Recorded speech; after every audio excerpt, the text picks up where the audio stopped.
So how can this stuffed alpaca help you do better live streaming concerts from home? I'll tell you in just a second. So during this coronavirus pandemic, a ton of musicians have had to cancel gigs and tours, and even more musicians are just stuck at home, and that means lots of us are turning to live streaming concerts. As someone who did a bunch of live streaming last year, I have a few tips to share.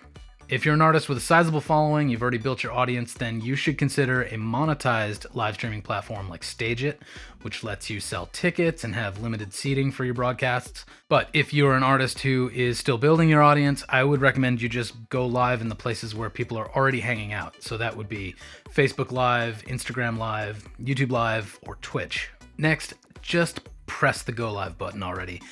If you've never done this before, you're probably nervous, you're worried you're going to be awkward, you're going to mess up. You will be awkward and you will mess up. That's fine, and you're going to get better. Again, you got to start somewhere, so just hit go live.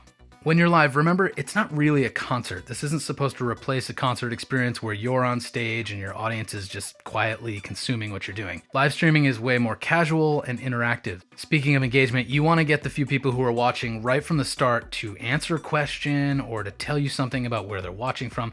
Basically, you got to prompt them to engage early on, and that's going to prove to the platform you're broadcasting on that this broadcast is worth sharing to more and more of your followers. After the first verse, maybe after the first chorus, pause on what you're doing, maybe, cycle through the chords a little bit, keep strumming if you're playing guitar, and go ahead and engage your audience then and get them to comment early on. And speaking of keeping things casual, don't stress about the production value. A lot of musicians I know now are trying to set up these really pro studios in their home to go live. You don't need that. Sometimes your bedroom with the dirty laundry in the background, just sitting on the bed, sometimes that's more effective, more engaging because it feels more immediate and authentic. Do something really strange and eye-catching right from the start.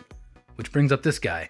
Last year when I went live a lot, I would always notice if I started a broadcast showing this alpaca and talking in a weird alien voice, way more people started watching early on because our eyes are conditioned to ignore this guy.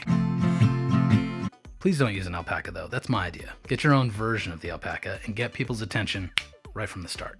Some of the live streaming platforms make it really easy for you to bring on guests, have multiple hosts, so you can basically treat this like a co-bill and have 2 or 3 artists who are performing, or even do a mini festival. One thing about live streaming you should remember, it doesn't always have to be a concert. You could talk to the camera, you could tell jokes, be silly, teach us something. There's a lot of other things you can do besides perform your music. But if you are doing concerts, keep your gear pretty minimal. You don't want to get into this situation where every time you go live you have to plug a bunch of stuff in because it's going to get to be a drag. And the point is to make this a streamlined, fun thing for you that you will do more often so you give your fans more of a chance to connect with you. Lastly, if you're using one of the free social platforms to go live, you can still monetize your broadcast. You can use a Venmo or PayPal.me link to collect donations or even charge people if they make requests. If you do that, make a list available to them of all your repertoire of originals and cover songs so they know what to pick from. All right, those were some of the things I learned after doing a lot of live streaming last year. I hope they were helpful, and I wish you a lot of luck engaging with your community online and sharing your music. Stay sane, stay healthy, wash your hands, and say goodbye to this guy. Bye!